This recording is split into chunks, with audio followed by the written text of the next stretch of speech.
నువ్వు గెలవాలంటే. భార్యే నీ మిత్రుడు, ఇది మగవాళ్ళకే చెప్పారు. భార్యను బాగా చూసుకో. బాగా చూసుకో అంటే ఆమె నిన్ను చూసుకోపోయినా కాదు, ఆమె నిన్ను బాగా చూసుకునేలాగా నువ్వు చెయ్యాలి. ఆమె ఎలా ఉన్నా మేము బాగా ఎలా చూసుకుంటామండి, ఇలాంటి ప్రశ్నలు వేయకూడదు అసలు. చాణక్యుడు చెప్పిన మాట ఇది. నీ గృహంలో నీ భార్యని చిన్నబుచ్చద్దు, ఆమె తల్లిదండ్రుల్ని చిన్నపుచ్చద్దు, ఆమెకు చేత కాదని కించపరచద్దు. ఆమెను కించపరచకుండా ఉంటేనే నీకు గౌరవం. నువ్వు సంసారంలో జయించాలంటే భార్యకి ఆమెకి ఇవ్వవలసిన గౌరవం మర్యాద ఇవ్వు, అప్పుడు నువ్వు గెలుస్తావు జీవితంలో. బా సూపర్.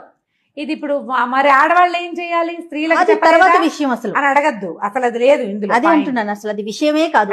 విషయమే కాదు. నువ్వు గౌరవం ఇస్తే వాళ్ళు కూడా ఇస్తారు. ఇచ్చిన వాళ్ళు ఇవ్వరండి ఇలాంటిది కామెంట్లతోటి మనం ఏం చేయలేము. ఇచ్చేలాగా చేసుకోవటమే అంతే. నీ వల్ల కావాలి అది. నువ్వు చేత కాకపోతే చేత కానట్టు నువ్వు గెలవలేకపోతావు.